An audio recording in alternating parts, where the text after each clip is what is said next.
AC अभी चलाया।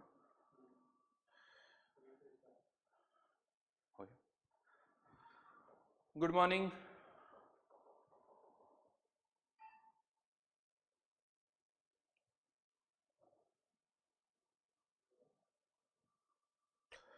तो लास्ट क्लास के अंदर मैंने शीट में से कुछ क्वेश्चंस दिए थे आइसोथर्मल के और डीपीपी नंबर 2 दी थी। तो चलिए उसमें से एक क्वेश्चन है, शीट में से पहले मैं डिस्कस करूंगा। क्वेश्चन नंबर 25 शीट में से डिस्कस कर रहा हूं।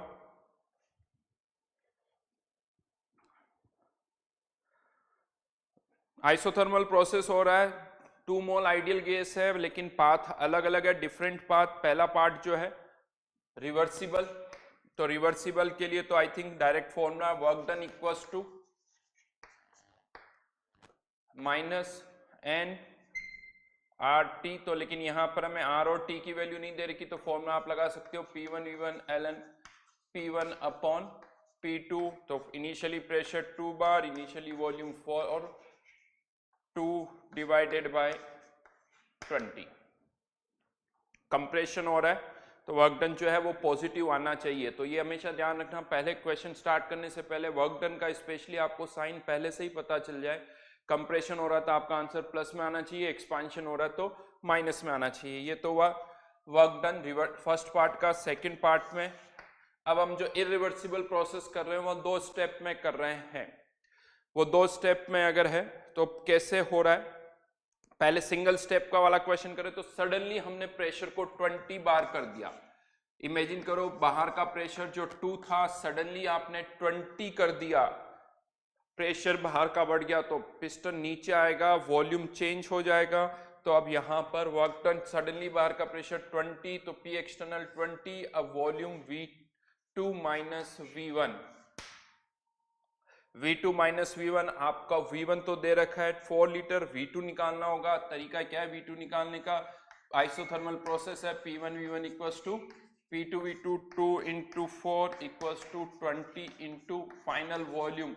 ये आप निकाल सकते हो 8 यानी 0.4 लीटर। ये पुट कर दो minus 20.4 final volume, initial volume 4 litre.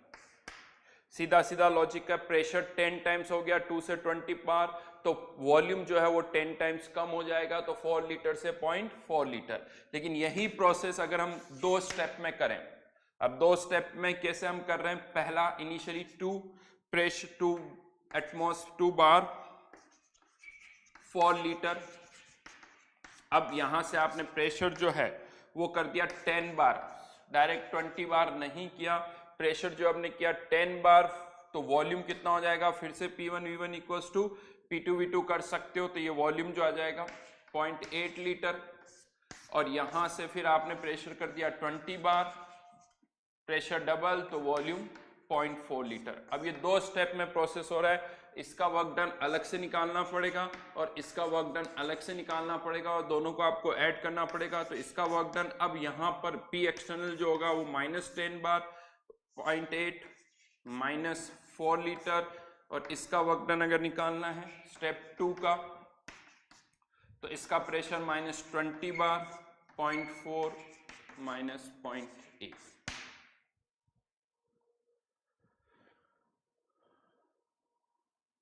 तो ये तरीका है।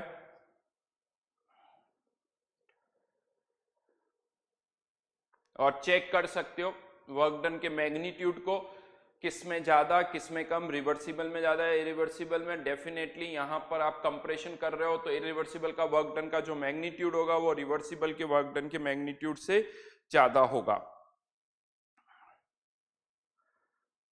बाकी के क्वेश्चंस की अगर मैं बात करूं तो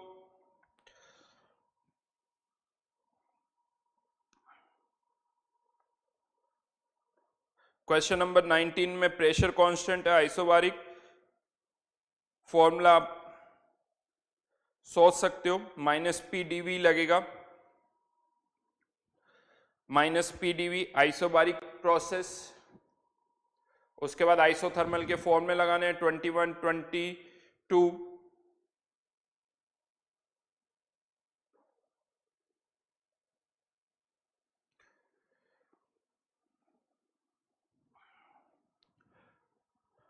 आगे बढ़ते हैं।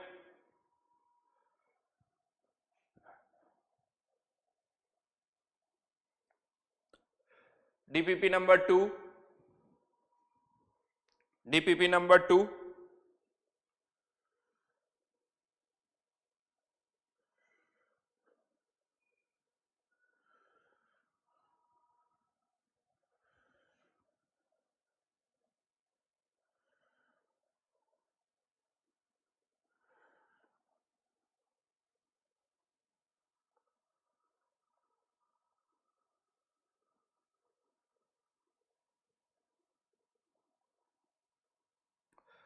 चलिए इसमें एक क्वेश्चन मैं बता देता हूं जिसका आंसर शायद कोई आ नहीं रहा है। क्वेश्चन नंबर 6, खैर ये डेल्टा एच और डेल्टा यू पर ही बेस्ड है।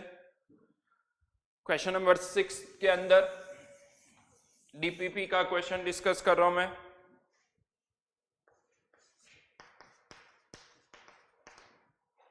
क्वेश्चन नंबर 6 में डेल्टा एन जी की वैल्यू 5/5 - 3, तो इस रिएक्शन के लिए तो डेल्टा एन जी की वैल्यू 2 है, लेकिन ये डेल्टा एन जी 2 तब है जब N2H4 के 3 मोल रिएक्ट कर रहे हैं। तो 1 मोल N2H4 के लिए जो डेल्टा एन जी होगा वो कितना हो जाएगा 2/3। तो यहां पर जो डेल्टा एन जी की वैल्यू आएगी वो होगी 2/3। निकालना क्या है, work done against A pressure of 1 atmosphere, work done against A pressure of 1 atmosphere. यहां पर अब फॉर्मूला जो हम लगाएंगे इसमें थोड़ा सा चेंज करना होगा। जो फॉर्मूला हमारा होता है -P external DV, -P external DV. इसमें अगर कोई भी प्रोसेस अगर हम कांस्टेंट प्रेशर पे कर रहे हैं, तो ये मानो कि कंटेनर के अंदर पिस्टन लगा हुआ और पिस्टन अंदर और बाहर का प्रेशर बराबर रखेगा। कांस्टेंट प्रेशर जैसे ही आ जाता है, अंदर और बाहर कंटेनर में क्या लगा होना चाहिए, पिस्टन, अंदर और बाहर का प्रेशर बराबर है। तो सिंस प्रेशर कांस्टेंट है तो P एक्सटर्नल को आप किसके बराबर मान सकते हो, P इंटरनल। तो यहां पर हम इसको P एक्सटर्नल की जगह P dV लिख सकते हैं, और ये प्रेशर जो है वो कांस्टेंट भी है, तो इसको आप अंदर भी ले जा सकते हो, D ऑफ PV, और फिर आप इसे P की जगह क्या लिख सकते हो, nRT। और यहां पर मोल्स चेंज हो रहे हैं, मोल्स चेंज हो रहे हैं, तो इस यहां NT कांस्टेंट है, तो ये डेल्टा NGRT, और ये डेल्टा NG की value 2/3 R into T।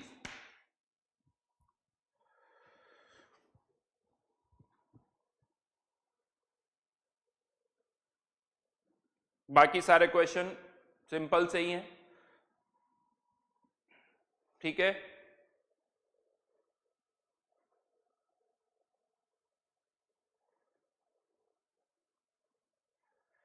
DPP के आंसर अभी मैं दे दूंगा, ग्रुप में डाल दूंगा, वहां से देख लेना। अभी हम आगे बढ़ रहे हैं, ठीक है।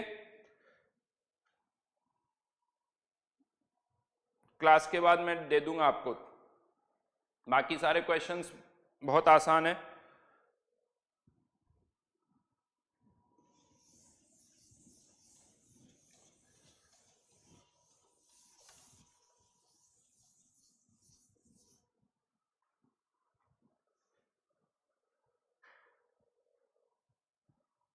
आगे बढ़ते हैं। लास्ट क्लास के अंदर हम कर्व प्लॉट कर रहे थे, आइसोथर्मल प्रोसेस के हमने कर्व्स प्लॉट किए थे वर्क डन के लिए। तो रिवर्सिबल और इरिवर्सिबल, रिवर्सिबल का कर्व कुछ इस तरह से आया था, पॉइंट ए पॉइंट बी।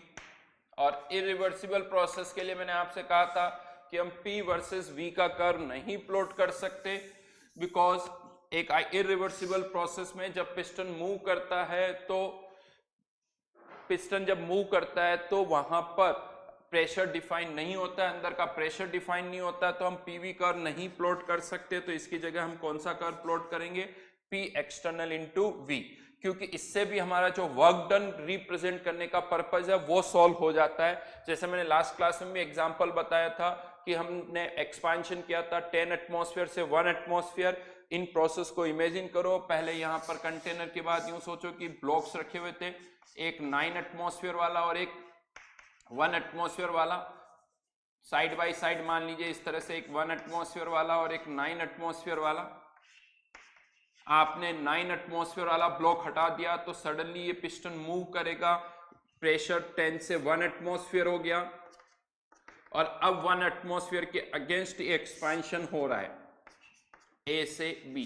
पहले प्रेशर पी एक्सटर्नल कम हुआ, जैसे ही बाहर का प्रेशर कम हुआ पिस्टन मूव करेगा, वॉल्यूम V1 से कितना हो गया V2। तो ये जो एरिया अंडर दी कर्व है ये आप कह सकते हो हमारा वर्क डन होगा। कैसे? क्योंकि जो इरिवर्सिबल में वर्क डन का फॉर्मूला होता है वो यही होता है P external V2 minus V1। ये हम ऑलरेडी लास्ट क्लास में डिस्कस कर चुके हैं, ठीक है। तो अब यहां पर हमें ये दो कर्व तो हमने प्लॉट कर लिए, लेकिन इन कर्व का इंपॉर्टेंस या इनका यूज तभी आएगा जब हम दोनों कर्व को एक साथ प्लॉट करें। तो अब मैं इन दोनों कर्व को सुपर इंपोज कर रहा हूं। ये जो दोनों कर्व है अलग अलग है, इनको मैं सुपर इंपोज कर रहा हूं। एक साथ प्लॉट कैसे करना है वो तरीका बता रहा हूं। तो कोई भी अगर आपको कर्व प्लॉट करना है इस तरह से, तो हमेशा पहले कर्व किसका प्लॉट करेंगे? रिवर्सिबल का। तो पीवी कर्व, ये रिवर्सिबल का हम ए से बी जा रहे हैं, PV equals to NRT, isothermal process है। हमेशा कर्व में आपको पता होना चाहिए कि कहां से स्टार्ट कर रहे हैं, कहां एंड कर रहे हैं, और एरो बनानी है। बहुत बार मैंने देखा है स्टूडेंट्स को बोलते हैं एक्सपांशन और कर्व में एरो की डायरेक्शन बता रही है कंप्रेशन। तो ये ऐसा नहीं होना चाहिए। एरो की डायरेक्शन भी एक्सपांशन है तो दिखना चाहिए एक्सपांशन हो रहा है, वॉल्यूम बढ़ रहा है। कंप्रेशन है तो वॉल्यूम कम हो रहा है। अभी इसको मैं और सिस्टमेटिक कर रहा हूं। अभी राइट नाउ आप हमेशा इनिशियल स्टेट को ए लिखेंगे और फाइनल स्टेट को यहां पर हम बी लिखेंगे। राइट नाउ ये भी हम एक सिस्टम फॉलो कर रहे हैं। तो ये एक आइसोथर्मल रिवर्सिबल प्रोसेस के लिए कर्व हो गया, और ये एरिया अंडर द कर्व जो है ये वर्क डन का क्या बताएगा? हमें मैग्नीट्यूड बताएगा कि वर्क डन इतना हो रहा है। अब हमें इसी के लिए इरिवर्सिबल का कर्व प्लॉट करना है। तो अब इरिवर्सिबल का जब आप कर्व प्लॉट कर रहे हो तो वाई एक्सिस पर P नहीं, क्या इमेजिन करोगे? P external. नॉर्मली ये लिखा हुआ नहीं होता है, ये नहीं लिखा होता है, बट आपको इमेजिन अब यही करना है कि यहाँ पर P नहीं, यहाँ पर P एक्सटर्नल है। तो जैसे ये कर्व हमने प्लॉट किया था, सडनली हमने स्टार्टिंग यहाँ पर भी पॉइंट ए से ही हो रही है, प्रेशर कम हो गया सडनली, प्रेशर 10 एटमॉस्फेयर से 1 एटमॉस्फेयर, और अब यहाँ पर वॉल्यूम जो है वो बढ़ेगा, वॉल्यूम बढ़ेगा, ये कर्व कुछ इस तरह से आएगा। इनफैक्ट आपने सुना होगा लास्ट टाइम मैंने एक पॉइंट लिखवाया था, 5th पॉइंट, कंक्लूजन्स लिखे थे, याद है? उसमें एक पॉइंट मैंने लिखवाया था, isothermal reversible and irreversible process and up at the same final state. Final state जो है वो सेम रहती है। तो यहाँ पर ये इरिवर्सिबल प्रोसेस भी कहाँ आके एंड कर रहा है? बी पॉइंट पर ही एंड कर रहा है, और इसका जो वर्क डन होगा वो ये होगा, ये शेडेड पार्ट। जबकि रिवर्सिबल का वर्क डन ये वाला पूरा पार्ट था। तो अगर एरिया वाइज देखा जाए तो रिवर्सिबल का एरिया इरिवर्सिबल के एरिया से ज्यादा है, यानी रिवर्सिबल के वर्क डन का मैग्नीट्यूड इरिवर्सिबल के वर्क डन के मैग्नीट्यूड से ज्यादा है। मतलब रिवर्सिबल का वर्क डन इरिवर्सिबल से मैग्नीट्यूड वाइज ज्यादा होगा। तो ये कर्व है जिसमें ये वाला कर्व रिवर्सिबल का है और ये वाला जो कर्व है वो रिवर्सिबल का कर्व है। ये मैंने आइसोथर्मल एक्सपांशन के कर्व्स बनाए हैं। अब आपको अभी कंप्रेशन के लिए यही कर्व बनाना है। मैंने एक्सपांशन के लिए बनाया, आपको कंप्रेशन के लिए कर्व बनाना है।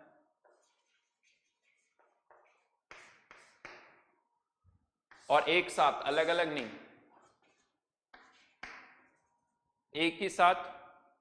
इसमें रिवर्सिबल का भी इरिवर्सिबल का भी, फिर से कहूंगा रिवर्सिबल का प्लॉट करते वक्त यहां पर P है, जबकि इरिवर्सिबल का जब हम यहां पर प्लॉट कर रहे हैं तो वो P एक्सटर्नल है। कर्व प्लॉट करिए, एरो की डायरेक्शन होनी चाहिए, लिखा होना चाहिए रिवर्सिबल का कर्व कौन सा है, इरिवर्सिबल का कर्व कौन सा है।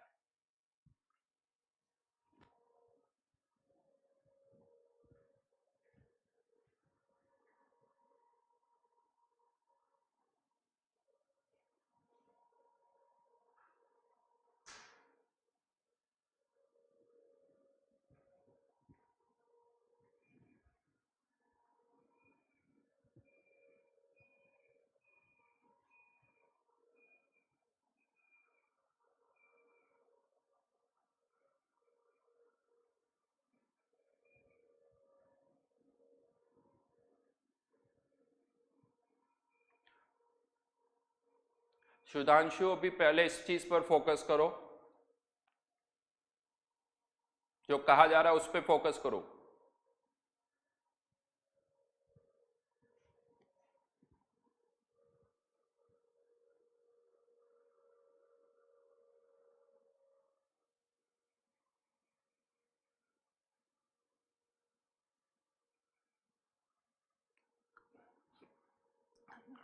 चलिए मैं बता देता हूं, बिकॉज कर्व जो आप प्लॉट कर रहे हो वो यहां पर अब शो करना तो मुश्किल है।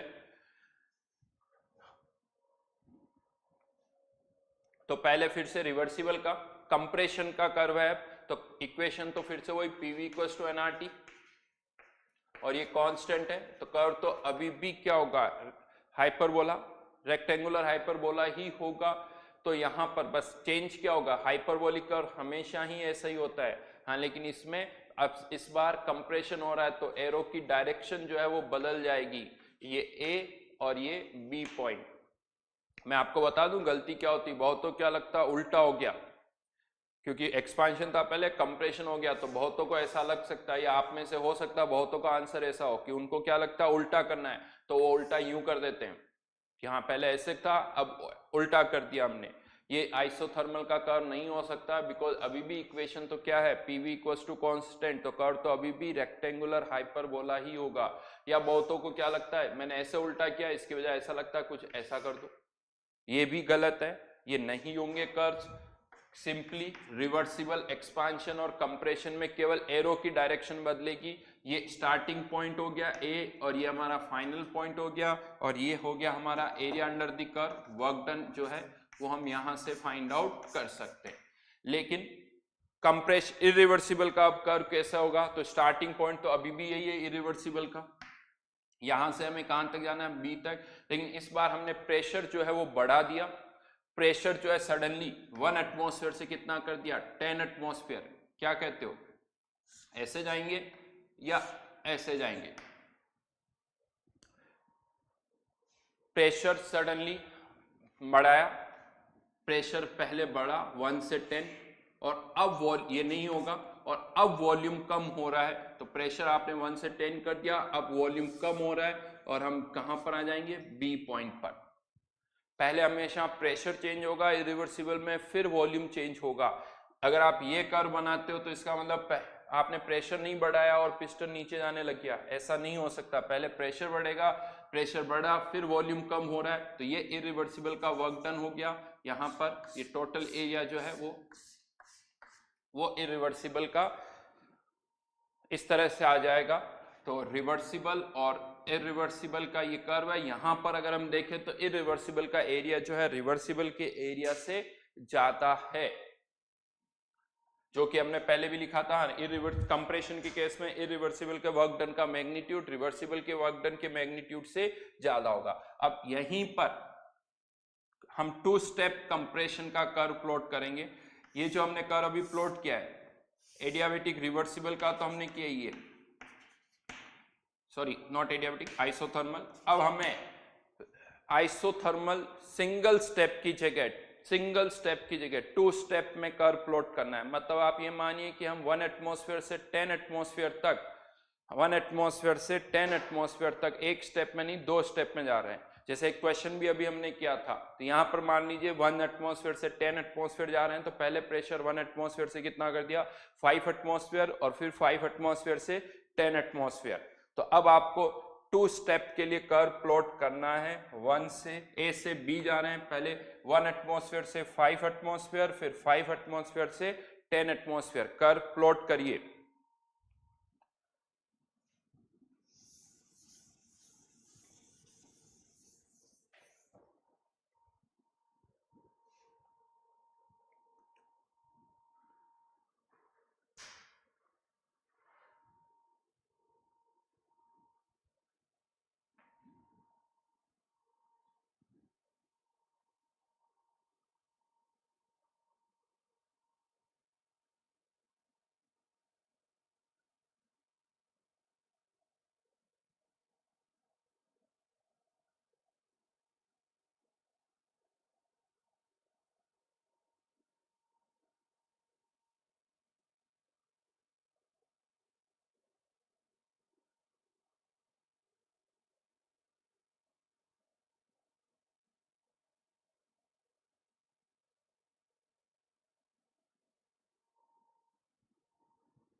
चलिए ऑप्शन देता हूं, हो गया।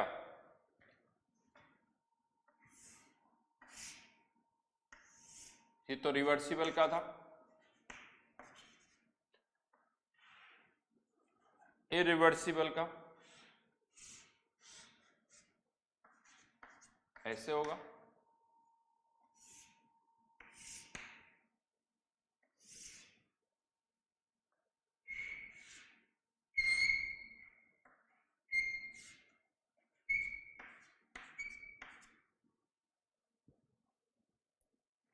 फर्स्ट ऑप्शन सेकंड, कौन सा आएगा, फर्स्ट या सेकंड?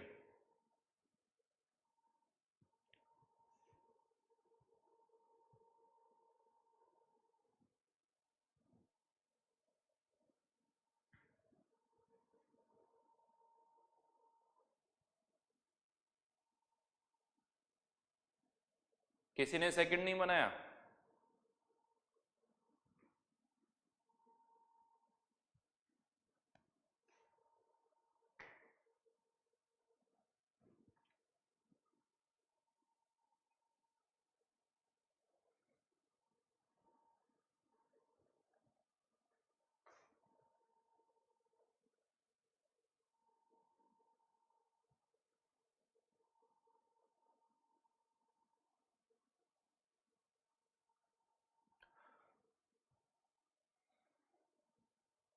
चलिए देखते हैं।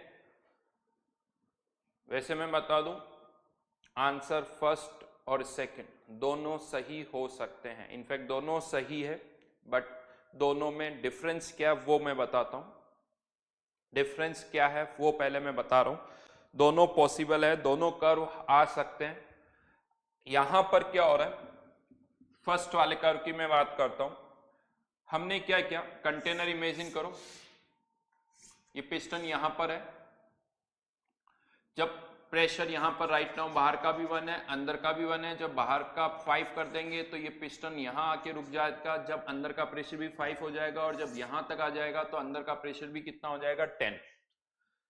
क्या किया हमने, यहां का प्रेशर 1 से 5 एटमॉस्फेयर कर दिया, पिस्टन नीचे आ रहा है, पिस्टन नीचे आ रहा है, जब तक अपने आप रुक नहीं जाता हमने उसको नीचे आने दिया, और जब पिस्टन अपने आप रुक गया मतलब अंदर का प्रेशर भी 5 एटमॉस्फेयर हो गया, सिस्टम और सराउंडिंग का प्रेशर बराबर, वापस सिस्टम किस स्टेट में आ गया, इक्विलिब्रियम की स्टेट में आ गया। आप कौन सी इक्वेशन यूज कर सकते हो, पीवी इक्वल्स टू एनआरटी, मतलब अब PV equals to NRT equation आप यूज कर पा रहे हो, यानी PV equals to NRT equation satisfy होगी, मतलब जो आपका पॉइंट होगा वो इस कर्व पर लाई करना चाहिए, बिकॉज ये कर्व कौन सी इक्वेशन को रिप्रेजेंट कर रहा है, पीवी इक्वल्स टू एनआरटी को। तो यहां पर हमने क्या किया, प्रेशर 1 से 5 एटमॉस्फेयर किया, यहां पर ये सोचो वॉल्यूम कम हो रहा है, जब यहां तक वॉल्यूम आ जाएगा सिस्टम किस स्टेट में आ जाएगा, इक्विलिब्रियम पर आ जाएगा, यानी आप किस कर्व पर आ जाओगे, पीवी इक्वल्स टू एनआरटी पर। और अब आपने फिर से प्रेशर 5 से कितना कर दिया, 10 एटमॉस्फेयर कर दिया, फिर से वॉल्यूम कम होगा, और जब अंदर का प्रेशर 10 एटमॉस्फेयर हो जाएगा फिर से सिस्टम कौन से स्टेट में आ जाएगा, इक्विलिब्रियम में, और फिर से आप कौन सी इक्वेशन यूज कर सकते हो, पीवी इक्वल्स टू एनआरटी। जब पिस्टन रुक जाएगा तभी PV equals to NRT equation लगा सकते हो, पिस्टन जब मूव कर रहा है तब PV equals to NRT equation नहीं लगेगी। लेकिन यहां क्या होगा, समझ में आया, अब आपने प्रेशर 1 से 5 कर दिया, ये पिस्टन नीचे आ रहा था, अभी तक यहां तक ही पहुंचा था, यहां तक नहीं पहुंचा था, यानी अंदर का प्रेशर अभी भी 5 नहीं हुआ, पिस्टन नहीं रुका, और यहां तक पहुंचा और आपने प्रेशर बढ़ा दिया, यानी पिस्टन रुका ही नहीं था, उससे पहले ही आपने प्रेशर बढ़ा दिया, तो प्रेशर बढ़ गया, अब आपस से वॉल्यूम कम हो रहा है, हाँ इस बार आपने पिस्टन को अपने आप रुकने दिया, तो ये वॉल्यूम कितना हो गया, V1 के बराबर ओरिजिनल, यानी पहले वाले के बराबर, जब वापस सिस्टम किस स्टेट में आ गया, इक्विलिब्रियम में। तो यहां पर पिस्टन जब नहीं रुका, उससे पहले ही आपने प्रेशर बढ़ा दिया, और यहां पर हम कह रहे हैं कि नहीं पिस्टन रुकेगा फिर हम प्रेशर बढ़ा रहे हैं। तो इस तरह से ये दोनों कर्व पॉसिबल है, हाँ लेकिन अगर आपसे पूछा जाए कि कर्व प्लॉट करो 2 स्टेप का, तो आपकी प्रायोरिटी किसकी होगी, फर्स्ट वाले की ही होगी। यह मानते हुए कि हम हमेशा हर एक स्टेप में जब प्रेशर बढ़ा रहे हैं, जब पिस्टन अपने आप रुक जाएगा फिर वापस से हम प्रेशर बढ़ाएंगे, फिर पिस्टन जब रुक जाएगा फिर प्रेशर बढ़ाएंगे, तो इस थॉट से ही हम बात करते हैं। तो अगर कुछ नहीं गिवन है तो यही थॉट, यानी ये इस कर्व को हम प्रायोरिटी देंगे, बट हाँ ये कर्व भी पॉसिबल हो सकता है, तो वो भी हमें पता होना चाहिए। ठीक है, तो ये कर्व्स है 2 स्टेप 3 स्टेप। यहां पर अब कुछ कंपैरिजन भी किया जा सकता है। ये सिंगल स्टेप का कर्व था, सिंगल स्टेप कंप्रेशन, ये 2 स्टेप कंप्रेशन। क्या लगता है एरिया जो है रिवर्सिबल में कोई चेंज नहीं हो रहा है?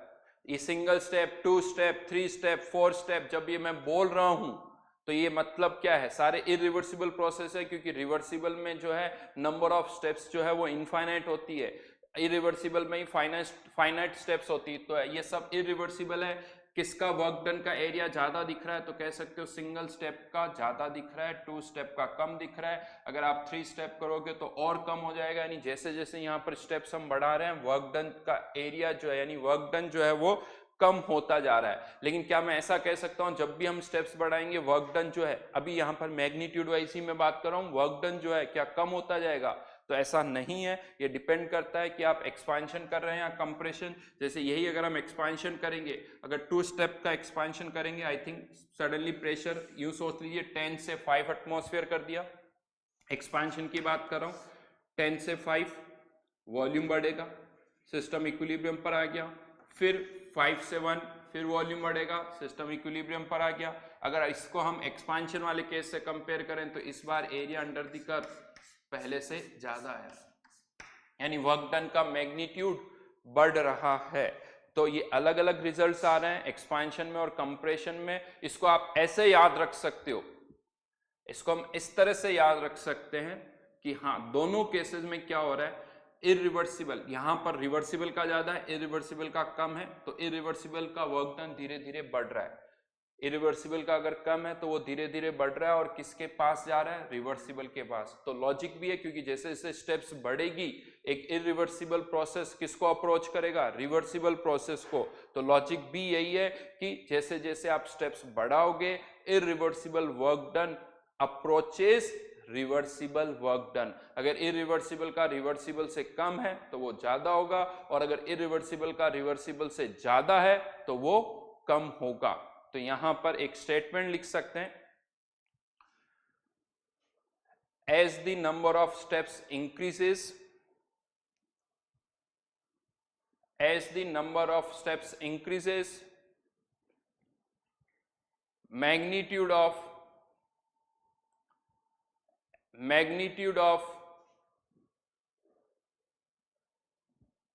irreversible work done, magnitude of irreversible work done approaches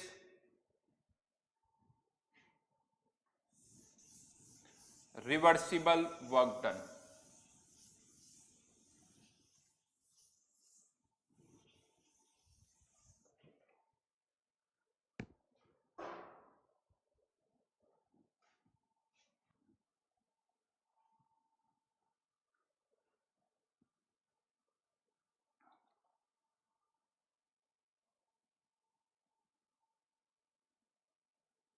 ठीक है,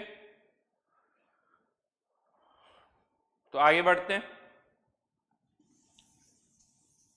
इन कर्व्स हैं, क्वेश्चंस डायरेक्टली इन पर भी आ सकते हैं, जनरली पूछ लिया जाता है कम ग्राफिकल रिप्रेजेंटेशन, तो वो पता होना चाहिए।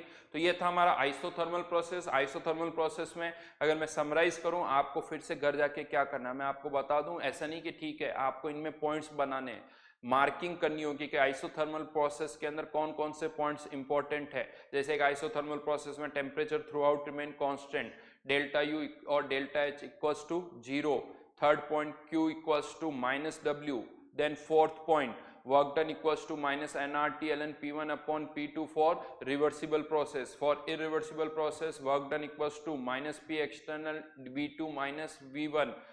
कंक्लूजन्स हमने कुछ लिखे थे, in case of expansion reversible का वर्क डन इरिवर्सिबल से ज्यादा होगा, in case of compression irreversible का वर्क डन रिवर्सिबल से ज्यादा होगा। और फिर हमने एक पॉइंट लिखा था आइसोथर्म मतलब reversible and irreversible process and up at the same final state. तो इन प्रोसेस को जो ये मैं समरी बोल रहा हूं इनकी नंबरिंग करके याद करोगे और ओवरऑल ये लिखोगे कि आइसोथर्मल प्रोसेस में हमें 10 पॉइंट्स है, 12 पॉइंट्स है, जितने भी पॉइंट्स आपने बनाए वहां पर लिखो कि फॉर आइसोथर्मल प्रोसेस 12 पॉइंट्स। और ये 12 पॉइंट्स जो है या तो हाइलाइटर से नोट्स में इनको हाईलाइट कर दो 1 2 3 और अब रजिस्टर बंद करो और ये 12 पॉइंट्स रिकॉल करो। जब तक 12 पॉइंट्स याद नहीं हो जाते वापस से इनको रिकॉल करने की कोशिश करो यानी। और फिर आप चाहो तो शॉर्ट नोट्स बना सकते हो फॉर आइसोथर्मल प्रोसेस। ये 12 पॉइंट्स है जो आपको याद रखने हैं ताकि नेक्स्ट टाइम जब रिवीजन करो तो ऐसा नहीं फिर से नोट्स उठा के पढ़ने लग जाओ। पहले सोचो कि इन 12 पॉइंट्स में से मुझे कितने पॉइंट्स याद है, जिन जो पॉइंट्स याद नहीं है उन्हीं को वापस अच्छी तरह से याद करने की कोशिश करो। तो ये इस तरह से पैटर्न होना चाहिए कि फॉर आइसोथर्मल प्रोसेस मुझे इतने पॉइंट्स याद करने हैं। वो पॉइंट्स आपके मेंशन होने चाहिए। नंबर बड़ा इंपॉर्टेंट है। ये नहीं कि हाँ ठीक है सर इतनी ये पॉइंट अच्छा है ये पॉइंट अच्छा नहीं। नंबर्स 12 पॉइंट्स है, 14 पॉइंट्स है, 10 पॉइंट्स है, जितने भी पॉइंट्स आप बनाओ उनको आपको याद रखना है। तो नंबर पहले बोलोगे फॉर आइसोथर्मल प्रोसेस 12 पॉइंट्स। वो 12 पॉइंट्स क्या है, रजिस्टर बंद होना चाहिए और आपको याद आने चाहिए। ऐसा मैंने आपको इंटरनल एनर्जी के केस में भी कहा है और ऐसा मैंने एंथैल्पी के केस में भी कहा है। वहां पर भी आपको इसी तरह से करना है। अब नेक्स्ट पार्ट पर आ जाते हैं, आइसोकोरिक प्रोसेस। आइसोकोरिक प्रोसेस आप सबको पता ही है। आइसोकोरिक प्रोसेस यानी वॉल्यूम जो है वो क्या रहता है, कांस्टेंट। वॉल्यूम जैसे ही हमने कहा कांस्टेंट है तो वर्क डन जो है वो क्या हो जाएगा, जीरो।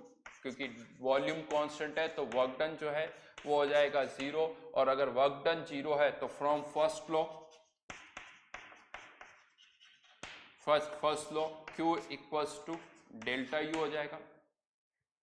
और यहां पर delta U equals to NCV delta T। हाँ क्वेश्चन ये आता है Q equals to delta U, ये तो होगा ही होगा, लेकिन अब मैंने इसके आगे NCV डेल्टा T लिख दिया। इंपॉर्टेंट पॉइंट ये, क्या ये आइडियल गैस के लिए लिखा है मैंने? सोचो, क्या आइडियल गैस के लिए ही लिखा है? क्या रियल के लिए भी लिख सकता हूं? क्या रियल गैस के लिए भी लिख सकता हूं?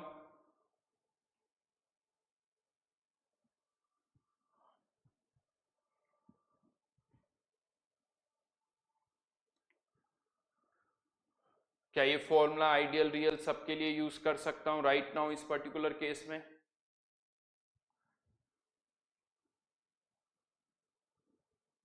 Very good. देखिए अब यहां पर मैं आपको बता दूं, पुराने पॉइंट्स यूज आने लग गए। अब पॉइंट्स जो पहले हमने लिखे थे वो अब यहां पर 1 बाय 1 करके यूज आ रहे हैं। ग्राफ प्लॉट करते वक्त पहले के कुछ पॉइंट्स यूज हुए थे कि पीवी इक्वल्स टू एनआरटी कब यूज कर सकते हैं कब नहीं कर सकते हैं। उसी तरह से यहां पर भी सिंस वॉल्यूम कांस्टेंट है तो चाहे आइडियल हो या रियल हो, तो यहां पर मैं ब्रैकेट में लिख रहा हूं फॉर एनी सब्सटेंस आप ये फॉर्मूला यूज कर सकते हो राइट नाउ, बिकॉज वॉल्यूम क्या है, कांस्टेंट है। लेकिन क्वेश्चन आता है delta H equals to NCP delta T. Work done हो गया जीरो, क्यू और डब्ल्यू का फॉर्मूला आ गया, बात आती है डेल्टा एच। क्या ये वाला फॉर्मूला भी हम सभी के लिए यूज कर सकते हैं?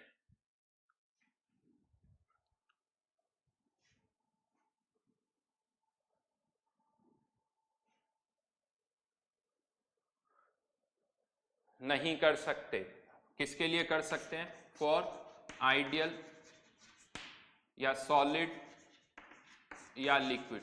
वैसे सॉलिड और लिक्विड के लिए तो सीपीसीवी सब बराबर होते हैं, तो वहां पर आप हमेशा यूज कर सकते हो। तो मेनली जो पॉइंट है, रियल गैस के लिए आप इसको यूज नहीं कर सकते हो ये फॉर्मूला, क्योंकि यहां पर वॉल्यूम कांस्टेंट है, प्रेशर कांस्टेंट नहीं है। तो रियल गैस के लिए आप right now delta H equals to NCP delta T वाला फॉर्मूला यूज नहीं कर सकते। तो अब यहां प्रॉब्लम ये आती है कि अगर क्वेश्चन आ जाए आइडियल के लिए आ रहा है तब तक तो कोई प्रॉब्लम नहीं है, लेकिन अगर क्वेश्चन आ जाए एक रियल गैस के लिए आपको डेल्टा एच निकालना है तो क्या करोगे?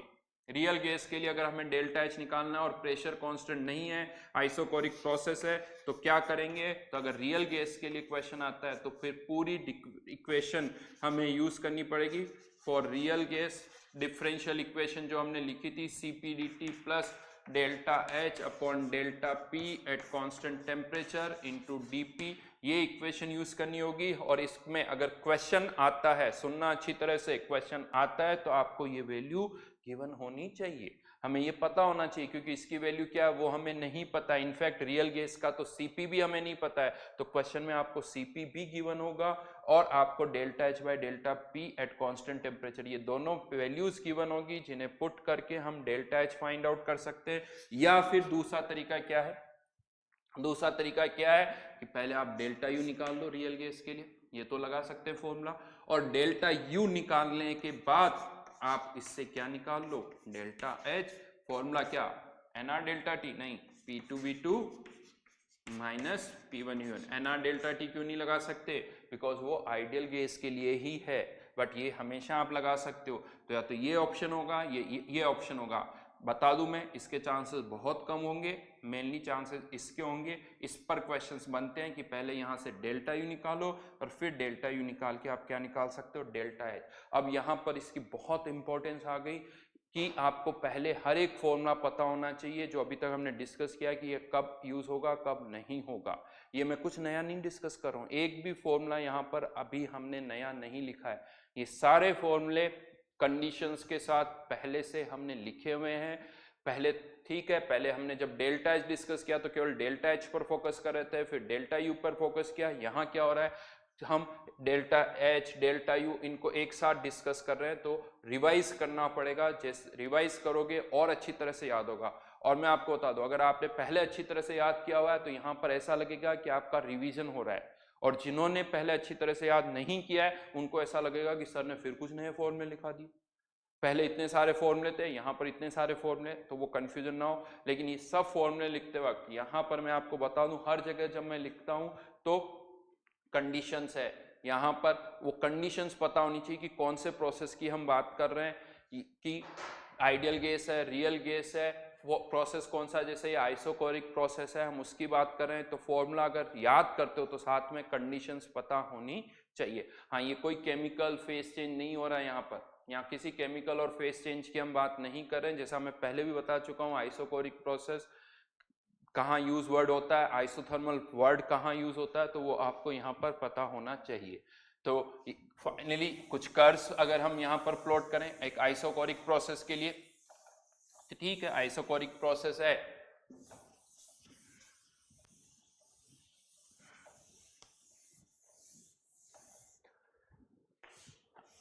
V versus T। अगर V वर्सेस T का कर्व प्लॉट करेंगे, सिंस वॉल्यूम कांस्टेंट है, अगर टेम्परेचर बढ़ रहा होगा तो एरो इस तरफ होगा, टेम्परेचर कम हो रहा है तो एरो इस तरफ होगी।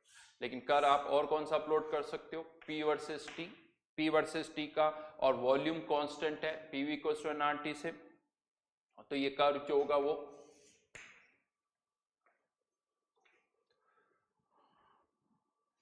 हाँ, यहां पर भी मैं आपको बता दूं, अगर आप प्रोसेस को रिवर्सिबली भी कर सकते हो, इरिवर्सिबली भी कर सकते हो। पहले सोचो क्या हो रहा है यहाँ पर रिवर्सिबली और इरिवर्सिबल में।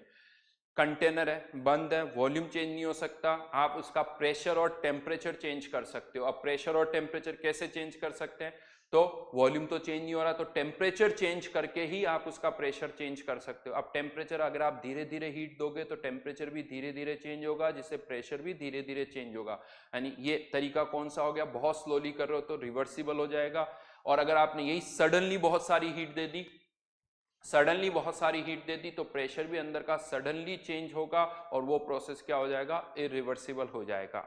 तो यहां पर जो है, फिर से वही कहूंगा, अगर आपने कर्व प्लॉट कर दिया, जैसे यहां पर P वर्सेस T का कर्व आप प्लॉट कर रहे हो और कर्व प्लॉट कर रहे हो, और जहां पर हर एक पॉइंट पर आप प्रेशर को डिफाइन कर रहे हो, प्रेशर को डिफाइन कर रहे हो, तो वो फिर से प्रोसेस जो होगा वो कौन सा हो जाएगा, रिवर्सिबल प्रोसेस हो जाएगा। हाँ, लेकिन यहां पर ये जितने भी फॉर्मूले हमने लिखे हैं, सिंस वर्क डन तो जीरो हो ही गया, बाकी के जितने भी फॉर्मूले हैं ये रिवर्सिबल के लिए भी एप्लीकेबल है, ये इरिवर्सिबल के लिए भी एप्लीकेबल है। तो जब आप न्यूमेरिकल सॉल्व कर रहे हो तो चाहे वो रिवर्सिबल हो या इरिवर्सिबल हो, फॉर्मूले चेंज नहीं होंगे। क्यों चेंज नहीं होंगे, क्योंकि ये डेल्टा यू है, चेंज इन स्टेट फंक्शन, ये पाथ पे डिपेंड नहीं करता। इसके कारण क्यू भी आप कह सकते हो पाथ पे डिपेंड नहीं कर रहा है, डेल्टा एच भी पाथ पे डिपेंड नहीं करेगा।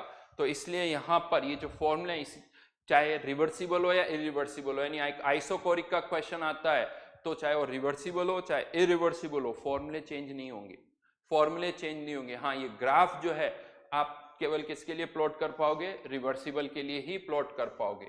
देन आगे बढ़ते हैं, आइसोबारिक प्रोसेस। आइसोबारिक प्रोसेस में प्रेशर जो है वो कांस्टेंट है।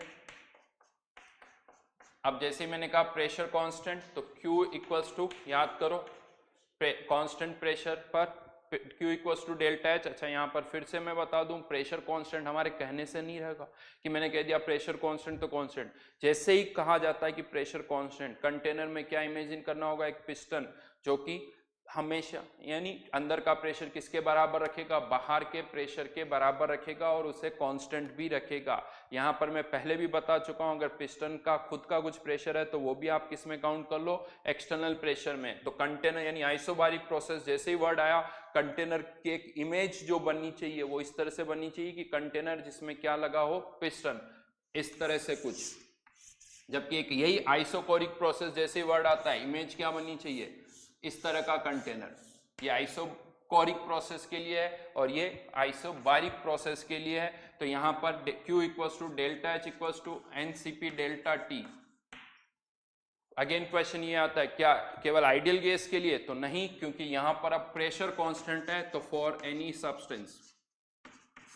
सब्सटेंस। लेकिन क्या delta U equals to NCV delta T भी सबके लिए लगा सकते हैं, delta U equals to NCV delta T नहीं, फॉर आइडियल, सॉलिड और लिक्विड। रियल गैस के लिए नहीं लगा सकते हो। क्यों नहीं लगा सकते, क्योंकि अब यहाँ पर वॉल्यूम कांस्टेंट नहीं है।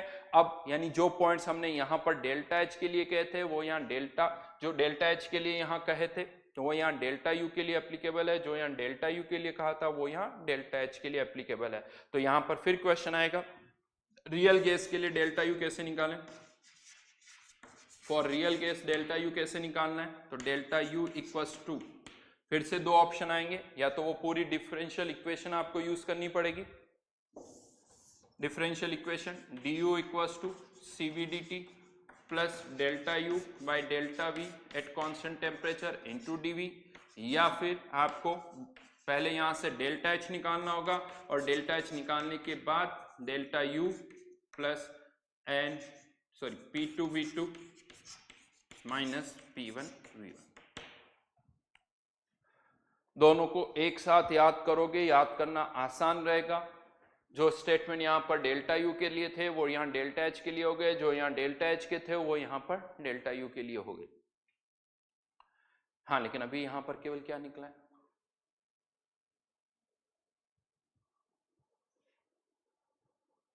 नमिता, अगर पिस्टन लगाओगे और अंदर और बाहर का प्रेशर बराबर है तो कैसे चेंज होगा, अंदर और बाहर का प्रेशर बराबर है तो वो प्रेशर चेंज नहीं होगा, और अगर अंदर और बाहर का अलग है तो होगा। हाँ, लेकिन यहां पर अभी हमें और क्या फाइंड आउट करना है, वर्क डन की अगर हम बात करें तो फॉर्मूला है minus P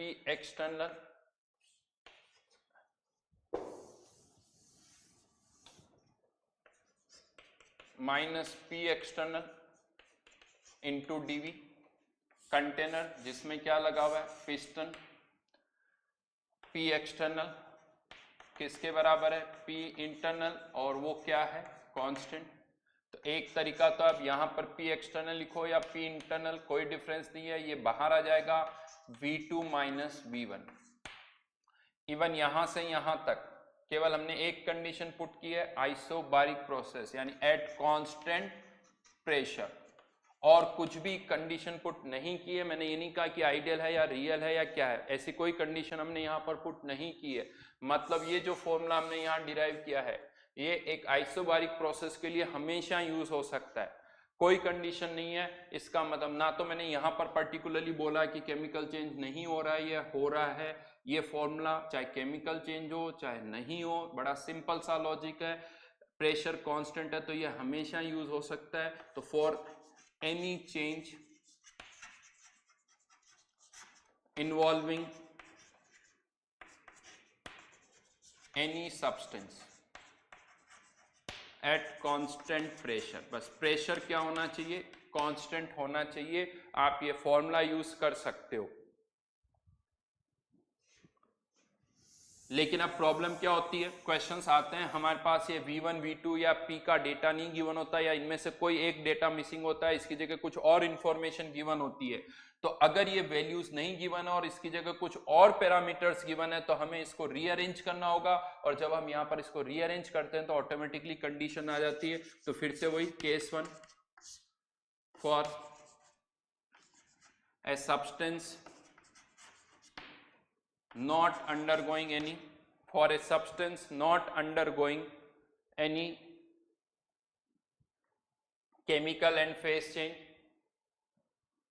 for a substance not undergoing any chemical and phase change,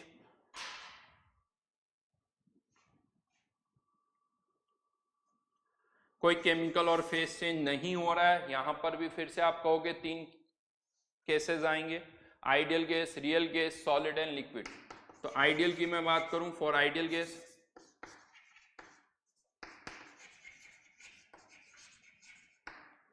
ideal gas के लिए PdV, सिंस प्रेशर कांस्टेंट है तो इसको मैं अंदर ले जा सकता हूं D ऑफ PV, और यहां पर PV को क्या लिखा जा सकता है, nRT।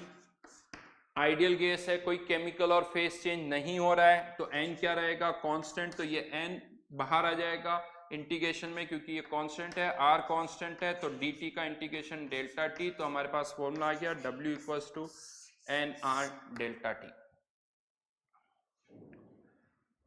nr delta t। Real gas के लिए कोई सिंप्लीफिकेशन हम नहीं कर सकते, क्योंकि वहां पर PV की जगह nRT नहीं लिख सकते। तो अगर रियल गैस का क्वेश्चन आता है तो आपको यही फॉर्मूला यूज करना पड़ेगा, for solid oblique liquid. Solid और लिक्विड की बात करें तो उनके लिए भी formula P external into DV, लेकिन ये ऑलमोस्ट हमेशा जीरो होगा, क्योंकि सॉलिड और लिक्विड के लिए वॉल्यूम में जो चेंज होता है वो बहुत कम होता है। तो फॉर सॉलिड और लिक्विड ऑलमोस्ट जीरो लिखा है मैंने, क्योंकि सॉलिड और लिक्विड के लिए वॉल्यूम में जो चेंज होता है वो बहुत कम होता है। लेकिन ये तब है जब कोई केमिकल चेंज या फेस चेंज नहीं हो रहा हो। Case 2, for chemical and phase change, chemical and phase change, work done equals to, फिर से यही माइनस PdV, तो हम लिख ही सकते हैं क्योंकि प्रेशर कांस्टेंट है। यहां पर मैं इस P को अगेन अंदर लेके चला गया।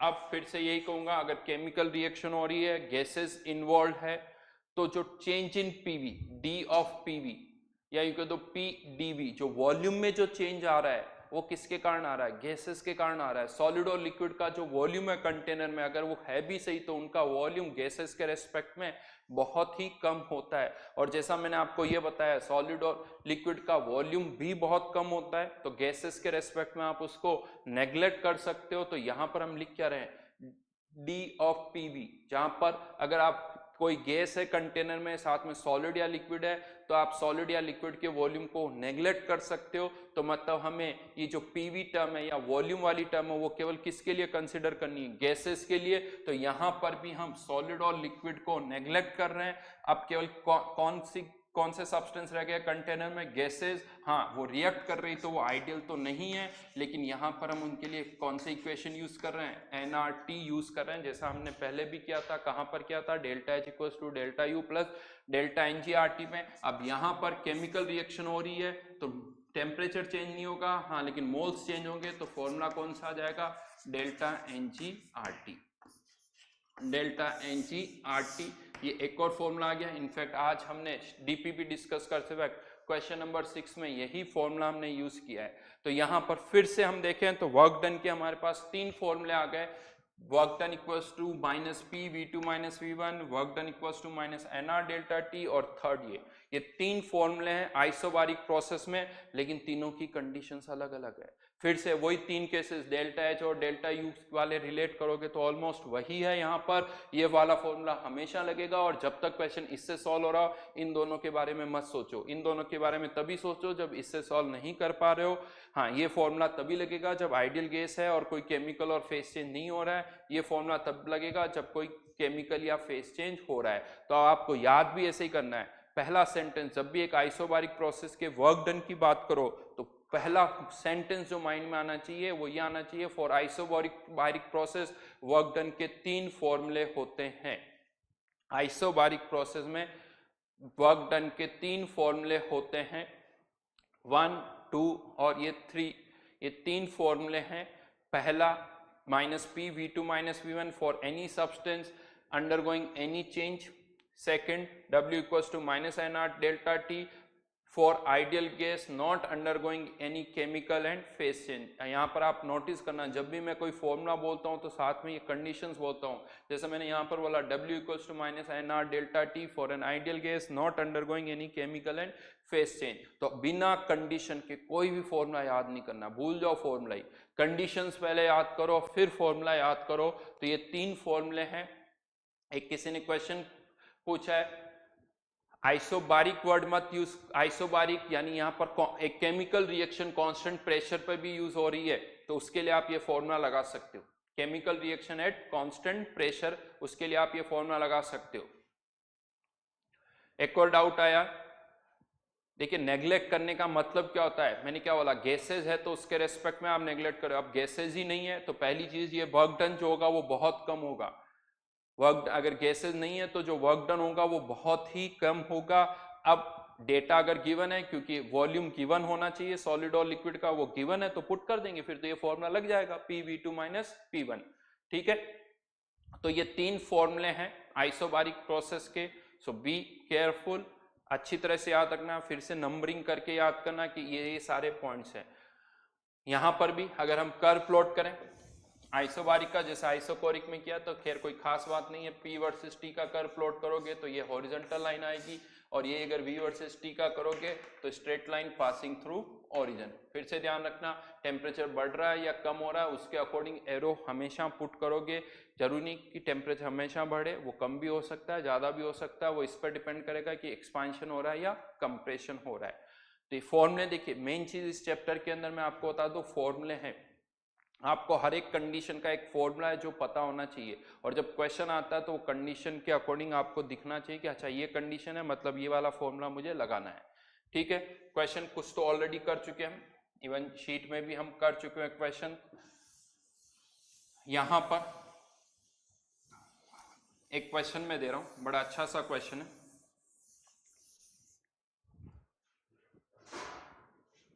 Calculate delta U and delta H for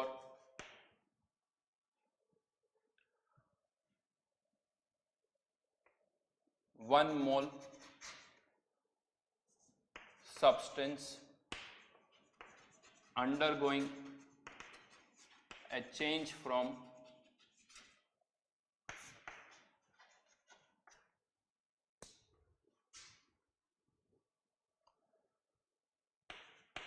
5 bar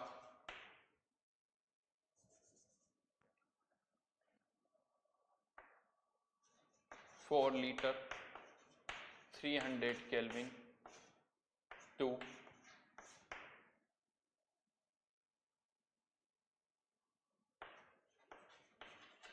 5 bar 8 liter 500 Kelvin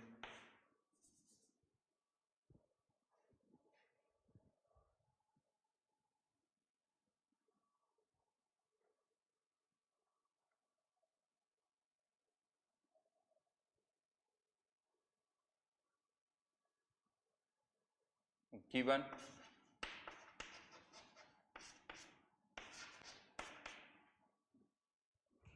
CV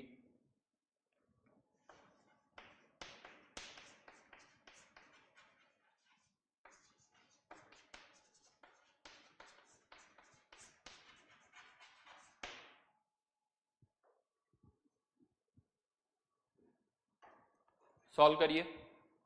CV CP दे रखे हैं, डेल्टा H और डेल्टा U आपको फाइंड आउट करना है।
चलिए करके देखते हैं, क्या कहते हो? लगा दे फॉर्मूला एनसीपी डेल्टा टी और एनसीपी डेल्टा टी? क्यों नहीं लगा सकते? क्योंकि क्या लिखा हुआ कि आइडियल है या रियल है? नहीं लिखा हुआ, लेकिन कैसे पता चलेगा? तो मैं आपको बता दूं ये आइडियल गैस नहीं है। वो कैसे पता चलेगा? तो अगर सिंस प्रेशर यहाँ पे भी 5 बार, यहाँ पे भी 5 बार, प्रेशर कांस्टेंट है, मोल्स कांस्टेंट है, तो अगर वॉल्यूम डबल हो रहा है तो टेम्परेचर भी डबल होना चाहिए, जो कि नहीं हो रहा है। मतलब ये आइडियल गैस नहीं है। V1/T1 is not equal to V2/T2, तो आइडियल नहीं है। तो आप क्या करें? अब delta U equals to NCV delta T real gas के लिए तभी लगेगा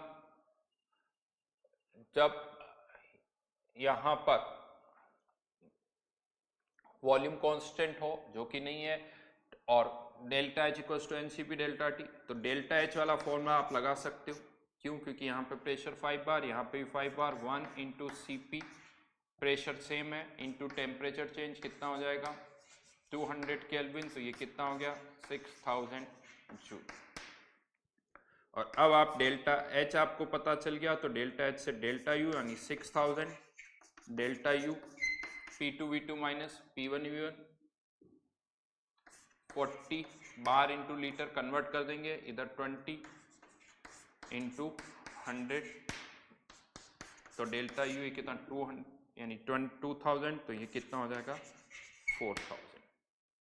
और ये अगर हम डायरेक्ट निकालते तो वहां पर आंसर कुछ और आता, तो 6000 4000। लेकिन इसमें भी एक डाउट है। डाउट ये है कि यहां पर हमने ये वाला फॉर्मूला लगा दिया डेल्टा एच वाला एनसीपी डेल्टा टी का, delta H equals to NCP delta T. ये फॉर्मूला भी कब लगता है? जब प्रेशर कांस्टेंट है। क्या यहाँ पर ये दे रखा है कि प्रेशर कांस्टेंट है? क्या यहाँ पर ये दे रखा है? यहाँ पर प्रेशर कांस्टेंट नहीं बोला। यहाँ पर ये दिख रहा है कि इनिशियल प्रेशर 5 बार है, फाइनल प्रेशर भी 5 बार है। ये कहाँ लिखा हुआ है कि थ्रू आउट प्रेशर 5 बार है, यानी थ्रू आउट प्रेशर कांस्टेंट है। ये यहाँ पर नहीं गिवन है, फिर भी हमने फॉर्मूला क्या लगा दिया एनसीपी डेल्टा टी।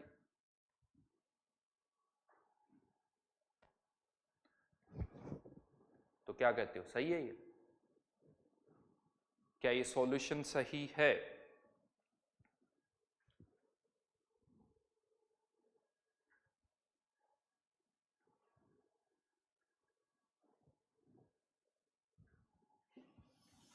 सोचो सोचो, क्या आपको अभी भी लगता है जो हमने किया वो सही है? या हमने अज्यूम कर लिया कि ये एक आइसोबारिक प्रोसेस है क्योंकि हमारे पास कोई और ऑप्शन नहीं है?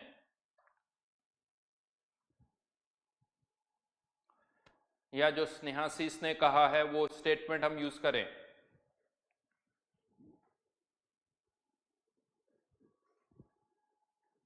या चलिए मैं ऐसा कह देता हूं कि नहीं, यहां पर प्रेशर कांस्टेंट नहीं है, प्रेशर पहले बढ़ रहा है फिर कम हो रहा है। हम इस तरह से जा रहे हैं कि प्रेशर पहले बढ़ रहा है फिर कम हो रहा है। क्या तब भी आपका आंसर यही रहेगा?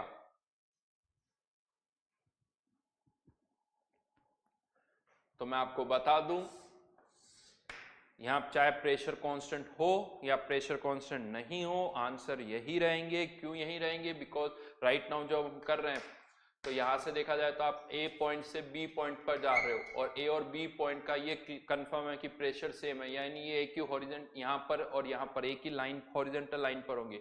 अब चाहे आप इस पाथ से जाओ या कांस्टेंट प्रेशर वाले पाथ से जाओ, ए से बी जा रहे हो तो डेल्टा एच तो सेम रहेगा बिकॉज ये पाथ पर डिपेंड नहीं करता है।